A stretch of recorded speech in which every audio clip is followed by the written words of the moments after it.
Hey, Coach Mike Landon from TANCnutrition.com and the Diet Doc Seattle and Team K Seattle, coming at you from McLean, Virginia this time, the home of what I think is the mecca of natural bodybuilding here. Because I'm here with two special guests, and they are legends in the natural bodybuilding world. And you probably know by name. This is Philip Ricardo Jr. And the other legend here is Marshall Johnson. Well, thank you. Thank you guys both for joining me here today. Thank you. And taking the time from your busy schedule. You guys are like busy all over the place doing guest appearances and everything. But I appreciate you guys coming down here. So before we start this Q&A, because we want to talk about a little bit about life, you guys' life, and Q&A is about your nutrition, both competitive and the off season. So before we hit up on that, I want to get a little background on each of you that maybe some of the people out there don't know yet. Okay. So let's start with Philip. I was in the Marine Corps for 21 years. I competed in bodybuilding for the first time in 1992, so way back in the day. Wow. And it was a military show overseas, stationed in Ipoi, Japan. I've competed in many federations. Started off with the NPC because I didn't know any better, but then I went obviously to all the natural federations between Musclemania, ABA, INBA, PNBA, IFPA, IPE, NGA, you name it. So I've won lots of shows. I've just had to count because someone asked me how many pro shows I did. I didn't know really, and I'm at 19 right now. And if I'm going to compete at the PNBA World Championships in Italy on June 4th, and if I win that, that makes 20, and I would be very happy. And who knows, I might stop at that point. Wow. Okay. I don't know. I think that this guy right here has got more pro wins than me, but I'm still just trying to hang and be relevant as long as I can. And I'm very blessed to just have had a really great career. Great. Marshall.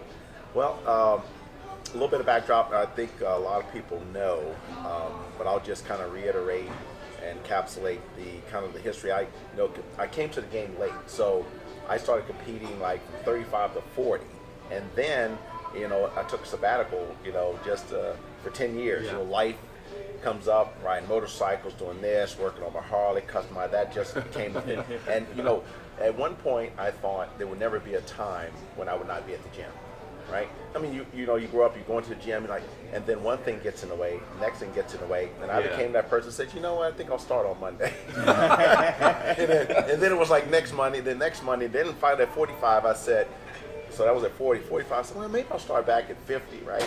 So it was literally that process. Wow. But leading up to that, let me just go back, segue into it real quick.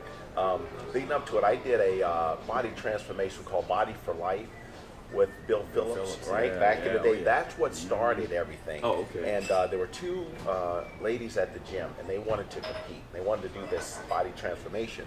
So they approached me about it, and I said, hey, that's a great idea, so on and so on. And then they got back with me and said, hey, will you do it with us?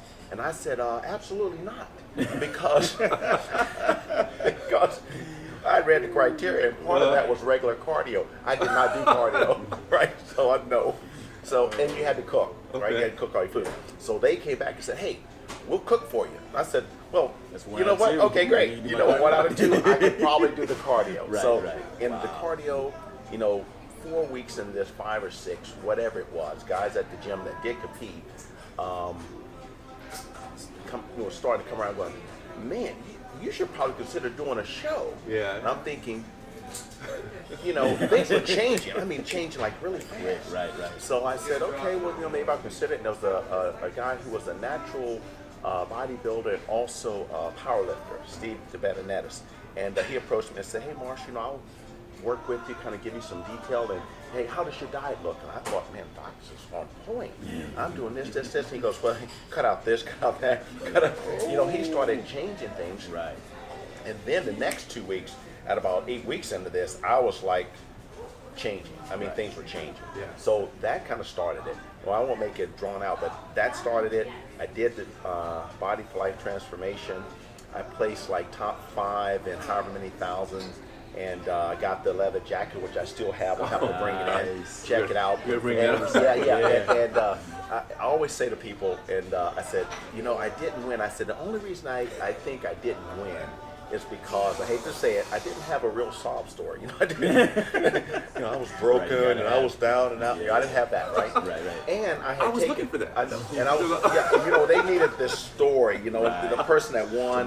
But my transformation, the other part of that was this. You know, you do the before and after pictures, right? Now, I had never competed, but now that I have competed for a number of years, I realized that the people that were doing it probably thought that I was just being somewhat facetious, meaning that I took before pictures and then I got ready for a show, right? That didn't happen. No, I had gotten ready and then I did the pictures about when I did the show, plus my first amateur show. I won. I mean, the novice and the newspaper came out and did articles on me. I sent all that in. So, you know, I look back and said, you know, they probably thought I was just a bodybuilder doing this, and I wasn't. And so that launched me into, that's what started. That's what started. So that's a little bit of backdrop. So I could go into a lot, but that's the backdrop of that, going in and then coming back at age 50 now, 56, to start my bodybuilding. This guy does not look 56. Look at that. That does not look like 56. Oh, man. That looks like 20-year-old muscle. Mature muscle. Thank you. Now, I know both of you are sponsored. Elite Caliber Nutrition sponsors you, and you were. Exactly. You were with Core Nutritionals. That's correct. I wanted to get on that topic of Core Nutritionals, but I wanted to talk to you about your Elite Caliber Nutrition. Now, when did you start getting sponsored by them, and as an athlete for them, what do you do as far as like promotional or anything that has to do with it? Right. As everybody might know, I used to be sponsored by the Body Evolution, Jason Hansen, and he had a tragedy in the family when his daughter passed away. So, you know, I think all of us know you were really good friends with him as well. That's right. When all that happened, you know, he took a step aside from the whole, you know, supplement nutrition sponsoring thing, and rightly so. So at that time, you know, I asked him, it's okay for me to search for another sponsor. And just so happened that another fellow PNBA pro, won the Natural Olympia, Brandon Stewart, who owns New Dawn Nutrition, was having a new line of supplements come out called Elite Caliber Nutrition, and he wanted to choose me as his elite athlete. So I joined last July 2016, and you know, we've been, you know, doing a lot of great things, growing the product line. He's got pretty much every supplement that you can imagine that is WADA certified. So basically, you don't have to worry about, you know, for the athletes, for natural athletes. He's got a couple of things, you know, for other competitors as well, but his line is, you know, strictly clean foods, clean supplements, and basically all I have to do is take the product, you know, put it out there saying, you know, I take it and take some photos here and there, and he helps me when it comes to competitions and travel and things like that. So I couldn't have asked for a better, you know, deal, you know, and not to mention he's a great guy. He's an athlete, obviously. He actually played pro football. Oh, he did? He's a punter. He's an all-star punter, all-pro punter. And of course, like I said, he won the Natural Olympia twice as a men's physique. So, you know, he's got a great resume, and so it's easy to align with him. Also, he's a man of God, so it's easy for me to talk to him about a lot of spiritual things, just like Marshall and stuff. So, you know, it was just like a match made in heaven, and so far things have been going great. Okay. Marshall, Yes, now, sir. I wanted to ask you, and you could feel free to censor this yourself, okay? Now, you were with Core Nutritionals. That's correct. Can you tell us a little bit about, you know, how, why, and the reasons why you had maybe stepped down from Core Nutritionals to pursue other things? Yeah. Well, you know, Core, Doug Miller, great company, great people, great team. No, I coined several phrases over there: the crush it crew, the crush it kind of lifestyle, the sickness. Oh, you're the one who coined that. I Okay, those all right. Yeah. And, you know, sometimes things you just kind of change. I've been there for 3 years, and I thought, well, you know, let me just step back and take a break from that for right now, because, you know, when you're sponsored by a company, you know, you need to be out there, you need to get the name out there, you need to represent them, and I did do that, and felt like it was told by them. And Marshall, you know, did very, very well in being out there and exposing, you know, the company, representing the company.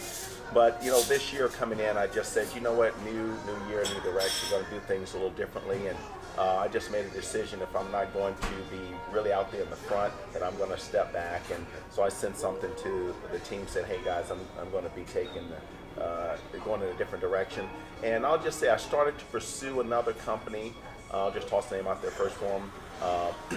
for really, to be honest with you, there was an athlete there that was pursuing me. You know, sometimes people think, oh, Marsh was pursuing them. I wasn't pursuing them. I wasn't looking for somebody to pick me up. And because they were kind of saying, Marsh, you know, I've already talked to you. You need to come down. You need to do this. And I was like, you know what, okay. And then I, you know, got a couple of things tried out, and they were good. But I made a decision also, I said, you know what, if I'm going to stay and do something, I'm probably going to do something on my own and just kind of see, you know, as Philip said, being a man of God, what God has for me, right? So let me just kind of back up and do the Team Johnson, Marshall Johnson, you know, represent me, do my thing, and, you know, if something comes down that's a good fit, that's great. But since then, Doug had contacted me again, said, hey, Marshall, just wanted to touch base with you, and I know you made a decision, but man, we miss you here, and you know, you're a great part of the team and an asset. And I was like, wow, Doug, thank you so much, and you know, if you let me know how things go with whatever, we'd love to have you back. So I said, you know what, let me just table that. I will say this, Core has very good supplements. I mean, even when that make kind of that transition, or at least what I thought or whatever I was going to do. Matter of fact, I still do core nutritional supplements. I still have, thank you, Doug, a lot left. You know, I need to get a couple more things, as a matter of fact. Right. And within his line, he has a lot of things that are, you know, just, you know, over in Australia, it just blew up. I mean, you know, they can't get enough of core. So, you know, in that respect, so it's a good line of supplements, so highly recommended. Having said that, there are a couple things that you are going to have to check. You know, he supplies to everyone, and so you need to be aware, just like with anything, what you're taking. Certain organizations, you know, as far are 100% water, and others have a couple exceptions, and God, I have no problem with that. I mean, it's like anything, it's being dogmatic about whatever. I'll use this as an example, right? I'm a union electrician, right? Have been for, gosh, 30 years, whatever the case may be. And there's some guys that are die-hard union. If it doesn't say the label, we don't, you know. Same thing with bodybuilding. If it isn't 100%, you know, you're okay. And that's fine, right? So I'm always give people the opportunity to compete where they want to compete. Supplements that they want to take. You know, here's how I feel about it, and this is not being presumptuous or anything else. Take whatever you want. You still got to bring it, because when you stand on stage, I mean, just because you add a little bit more muscle don't mean that you're going to win this thing. You know what I mean? And in most cases, it's a matter of the guys just didn't dial it in. Even the guys that are smaller than the other guys, right? But they can give a little bit of advantage if you wanted to say that, but I don't worry about it. If you're doing something that is marginalized or whatever, and it's really not giving, I have no problem with that. But that's me. And but within that, you need to compete within that organization that allows that particular, whatever it might be, right? And we're not talking crazy stuff. I'm not talking androgens and all of that and pro hormones. Even though when I did one show in New York, part of the criteria of that natural organization was pro hormones. They said, well, you're allowed to do it. However, if your testosterone level is up and you get gigs, you know, you're going to have to, you know, you have to pay the piper. So I thought, well, it is what it is, and you know, I got in there and represented, did well. Ultimately, even the guys that may have been on, it was one, you know, I placed second. However, the guy that had kind of snuck in was, you know, I'll just give the NPC guy, and he was clearly on, and that kind of thing. But having said that, the guys in the audience from New York, was it Dan Matamasi? He said they were kind of giving me the ups, and another lady there said, Marshall, we know which way it went, but we had you beating them anyway. And I was like, wow. Ultimately, people don't know, even though they didn't put it publicly, I got a message from them said, hey, we want to let you know that we've moved you into first place and you're going to get the money. And Susie was like, they should have broadcasted it and put it out there, and he got the bigger medal. I was like, hey, it is what it is. And speaking of lifestyles, I know you two are both busy men. You have engagements, speaking engagements. You have your promoter for your own show, the Legends 22nd. Classic on July 22nd in Woodbridge, Virginia. How do you guys keep your guys' schedule in line? Who do you guys have a manager that keeps, or who in your background keeps your schedules in check here? I don't know. I mean, I'm curious to know. With everything that's going on. Well, I'll say this. You know, with that, you know, keeping your schedule in line is somewhat subjective, right? Because you know, when you're competing, you know, it affects everything. Oh yeah. It affects everything. Your job, your relationships, your all of that. But I've come to the, you know, along with keep managing my schedule, it's also managing me, meaning my attitude, right? So I just toss this in there. So I decided with managing my schedule and all that, I need to manage how I approach everything. And if I'm able to have a certain disposition about my personality where, hey, Marshall, the easygoing guy, I came to the conclusion, even though I'm feeling a certain way, I'm not going to portray that. I'm going to control that feeling, that urge to help me to, you know, especially in your marriage or your girlfriend, your boyfriend, or whatever, you know, I see guys say, you know, I'm hangry, forgive me for all of the attitudes and all that I have. And I understand where they're at. I feel it, but I've determined as a believer, as a man, if I can control myself when I'm not competing, then I can do the same thing when I am competing, man.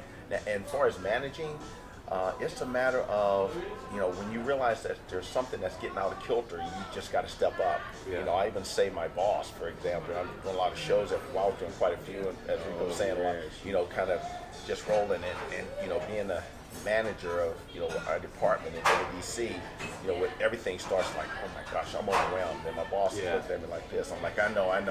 So, you know, at nighttime, I'm hammering away, you know, getting proposals out, visiting jobs. When we're headed to the shows on the airplane, I'm, you know, hammering out. So you're pressured from all sides, because now you're business-wise, you're getting it done. And then also you got to get ready for the show, manage everything, and then manage things along, get the grass cut, right? You got all of these elements coming in. So and so I just say, okay, here's some things you just got to buckle down and make it happen. The mindset typically is to just go gung ho into the bodybuilding and just let everything else just fall apart. You can't do it. I mean, that's the feeling, because you're like, I got to be my best, I got to do that. But remember, if all of these things are affecting you, it's going to affect your cortisol levels. Everything's going to be because you're worrying about this or you're trying to do that, and that's going to affect you. And, you know, so it's that snowball effect. So I try to take it and go, okay, here I am. Okay, I've got to address this. I've got to address it and get this back where it needs to be. You know, and thereby try to manage my time a little bit better. Bodybuilding on a competition level is like 2 more jobs, right? You got maybe even 3, because, you know, you got your training, right? You got your eating and all that, and then, you know, if you got your cardio, all those things going together, you know, it almost constitutes at least 2 more jobs, right? But if I'm competing, trust me, I want to give you 100%, and I'm focused on me right now, so you just can't do it. Phil. I mean, also, you know, pretty much, you talked about the same things I was going to say. One thing is I just competed at the IPE Pro Bowl, and I got very fortunate to win that show, and Marshall hit it right on the head. I wasn't at my best, and I really believe the stress of all the things I've been taking on. It's probably one of the few times that I didn't peak for a show. I didn't diet for that long. It was only 11 weeks. I usually do anywhere from 16 to 20 weeks. But, you know, when you have a very busy schedule and you take things on, I think it's a testament that you're actually successful in the sport. So you have to take it with a grain of salt, because you're happy to have that success, but with it comes a lot of responsibility. And if you don't have good time management and organizational skills, those are things that you kind of almost learn and inherit, because you have no choice. It's kind of like a trial by fire, survival of the fitness type thing. So, you know, as things have gone on, I've gotten more successful. You get more and more people want to get, you know, prepped by you, posing practice. I mean, I got guys that help post in Texas on Skype. You really are busy doing everything. That's crazy. Then I got to get my show, you know, promoted. I'm trying to get sponsors. I got people that at the gym they want to train, or, you know, I got 10 clients I'm prepping for shows. You know, I've been traveling. I went to UAE, Abu Dhabi for a show to guest pose. Did this show. I got a show. I'm going to Korea, going to Italy. So it's a lot of stuff. And then also my kids, you know, my daughter, she's getting ready for state championships in gymnastics. My son plays for us. It's nonstop. So it's a lot of things. I work a full-time job, and it is starting to get a hold of me. Like say a show. Like say there's a show coming up in like 6 months. How long does it generally take for you guys? That's just the basic general. How long does it take for you to prep? Gotcha. I mean, it's been different recently because of the fact that I've been so busy, and I get these things like, if I know there's a show 6 months out, I can usually just focus on it and say I give myself about 20 weeks. But it seems like every single year I've got a guest appearance. And if I have a guest posing appearance, it kind of affects how my training will go and how much of my diet how early I'll start things. Because I want to also get into that guest posing and be in decent shape. At least look like you gotta look better than them. Exactly. Otherwise, I'm not gonna get called back. You know, I want to get called back. So that's the thing. So that does affect things. But you know, I've gotten to a point where I know that my kind of like my September through January, February is my total off season where I can just grub and eat whatever the heck I want to eat. But once that season starts, I want to keep myself close to battle ready. You know, and then I start eating a lot cleaner. And I love to eat clean food. I mean, when you've competed so long, all the stuff that you normally would crave junk food wise, you don't crave it as much anymore. So I really love eating chicken breast and fish, and you know, I love my sweet potatoes and brown rice and lots of veggies and spinach. So that's the staple of my diet. It's very simple, very bland. My wife sometimes gets a little mad because she'll cook something nice, and you know, I can't always eat it. But I try to also fit in a nice cheat day in there, cheat meals I can eat with her, or go to a buffet with the family. My diet is about 16 to 20 weeks because that's the only way I feel to get that dryness. And like I said, I didn't peak for this last year because I didn't diet long enough. I was also strict. I need to pretty much stay clean on my diet the entire time. I don't take a lot of refeeds or cheat days unless I'm really flat. You know, I'll throw a few good fats in there, sometimes some peanut butter and things like that, but majority of the time it's a very basic diet. Like stick with eggs, fish, chicken, you know, occasional steak, and it's cycling my carbs. And it's pretty much it. Lots of water. And, you know, I keep sodium in my food, but it's really basic. There's no magic tricks to it. There's no if it fits your macros type stuff. It's I'm going to touch upon that too. Marshall, okay, so how long does it take you? How do you gauge that when you know, there's a show in April? How do you know, okay, when do I got to start dialing stuff down and be hunkered down here? I'm the same as Rico. You know, it's interesting because, and we may touch on it, when I was coming back to the bodybuilding scene and wanting to do it competitively and all that, and going from amateur to pro and looking through the, you know, just Googling and seeing who was out there and looking at different sites, and this guy pops up, right? And his signature pose, and he's down, he's coming up like this, and it's just like, good night. And then I'm reading a natural bodybuilding, I'm like, dude, this natural, this is crazy. No, so I started checking, and it seemed like, well, he's legit. He seemed, you know, down to earth guy. I thought, man, you know, this is. I said, you know what? And we had similar body types. I thought, man, you know, that's that next level. Well, that's what I got to focus on, right? So it was interesting when Rico and I met that we were very similar. It's very similar how we approach and go about things. And then when I first met Rico, Philip Ricardo, at Jordan Cup, and he walked up and he said, man, you're probably one of the most conditioned guys I've seen. And I said, well, that's a compliment because I modeled my physique after you, and we've been friends ever since. But having said that, I'm usually looking at 16 to 20 weeks. It just seems to be that time frame because I like to start early enough to where I call it getting my, you know, you can do it. If you're working with a coach, right, and they put you on something, you start. For me, I look at that time frame, and then it takes a week or two, usually just to get the mind right? So you jump in and you start it. You know, for example, getting ready for some shows here coming up soon. You know, in September, that time frame, October. And so last week I started. You know, I said, okay, I got to. You know, I'm going to be down and judging the show with Will Powell. They called me, asked me if I come down and judge. Join the team again. Absolutely, Susan and I went down. And so I said, let me just go ahead and start now. I was going to start in the middle of May. I said, well, let me start now, stay clean. That gives me the weekend to kind of enjoy some things. So literally, once I went on, I went up heavier. I intentionally stopped cardio in November just to kind of let the body rest, let it soak up. But then when I went back, I didn't start cardio. But once I dropped my diet, I was at 198, right, last Monday. So Saturday morning, I was literally just eating. I was 192.5. No cardio. And then we went down there. So Friday night, you know, I ate clean during the day. Actually, what I did is you got to kind of get in touch with your body. So just kind of let you know things. So I did high fat, lower carbs during the day, and then at night, you know, we had a salad from Tijuana Flats, I think it was. It was the rice, beans, black chicken, all that. I didn't do anything, ate that. And then on, I said, well, we're going to go out probably after the show. So I thought, okay. So once again, a little bit higher fat, lower carbs during the day, plenty of water. Get that all the way through.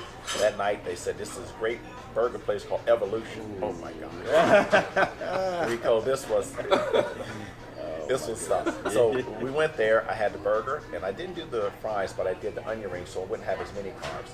And then, so we get back home. We fly back Sunday, and I said, okay, let me. So Susie's probably going to want to. We made it to church, and then she's like, hey, hon, I'm thinking, I'll just eat clean today. You know, it'll be a good day. And then she said, hey, I was thinking maybe we could, you know, go by IHOP. I knew it. I didn't say IHOP's got to be it. I didn't say, how can you say no to IHOP, right? I was like, good, thank God I started early, right? So I said, she said, I thought you might want the sirloin tips. I said, she knows me all too well. So I did the sirloin tips, 2 harvest grain pancakes, eggs. I just got it done. But after the rest of the day, I was going to train legs anyway, got legs in. So that night, instead of going heavy, I just had a protein drink. Woke up this morning, I was 191.2. Oh man, still dropping. Still dropping. Crazy. So the body is just is doing this thing. So I actually thought I might be up, but when I stepped on the scale, matter of fact, I got on 3 times. Wow. Really? Yeah. I said, really? I said, wow. But I could feel that. I felt like I dropped. Yeah. So the body is an interesting machine. So having said that, I started a little earlier to give myself a little time. So if I'd have been up a couple pounds, I wasn't going to worry about it. Right, yeah. I figured what I'm going to, and here in my mindset, this is what I figured. Okay, I was 92, 130. I really didn't need to drop as much as I did. So, you know, I can sacrifice a couple pounds easily. If I'm 194.5 or whatever in the morning, you know, when I woke up this morning or even one night, I would have been fine. Right. And that's what I thought I was. I thought probably about 193.5, 190, you know, somewhere in there. When I dropped on there, that's where I was. So it's a bonus. So I'm actually still ahead of the game. Right. But that 16, 20 weeks becomes kind of the that time frame. And I've gone in just like Rico was saying, where I've done 12 weeks and I can get ready. But it depends on how far out I am, you know. And so typically I'm a little closer. But this time I said, well, let me just do things a little different. I want to see how the body pulls in. And so I haven't started any cardio, so that when I introduce it, the body will go, okay, this is another element. Let's burn. Let's burn. Bring that into it. And I remember competing with you, Moji, and Al-Haji over there at the Pro Universe, in California. Mm-hmm. And you guys had mentioned, because we were in the kitchen, he was cooking up some pounded yam and some other stuff, and then he had mentioned that, because you guys saw me weighing my food, and you guys, oh, that's right. And then you go, why are you weighing your food? I'm like, because I gotta stick to the macros. I gotta stick to the macros. Right. There you go. Yeah, these are the macros I gotta stick to. Right, and you guys, you had mentioned, both you and Mojo had mentioned that you guys don't weigh your food at all. I was like interested in that. I'm like, how do these guys get conditioned without knowing how much I'm the food? same way. We've talked about the same. Yeah, both of you. And it's so funny. I did an interview. I won't blast anybody out, but I did an interview with these guys from another bodybuilding radio, natural bodybuilding show. And when I told them that I didn't weigh my food and measured out, they were going like, how could you? Oh, I didn't. Both of you. I was like, but it's something that Marshall just touched on that kind of sat with me too. Is that sometimes, because we've been competing so long, it's almost like your body knows. Yes. That even without the full-on clean diet, right? It knows how to like flip a switch. It does metabolically. It sure does. You go by feel, like pump, or you go by everything. Absolutely, It's a straight everything. up feel. It's a straight up feel. You can even look at your body and you can see the differences just from that slight little changes. One continues on, and you can know how to play with it. Like he was saying, you can add some food, maybe even a IHOP day. Exactly. And you can wake up the next day and still lose weight. Because your body is just adept to it. So, what would you guys say to all the macro coaches out there? I'm one of them, but what would you guys say to all those guys? Well, here's the difference. Here's the difference. We're taking care. We know our bodies. So as a coach, it's a little different. If I were coaching someone, then I would probably be doing the same thing to try to figure out where their baseline is. Where are they, and what do they need to help their body, burn and retain as much muscle as possible. So you got to start them somewhere to get that baseline. For us, we do our own thing, so we know our bodies. But I would say this: the body is a very intricate machine, and it can do a lot more than what you think.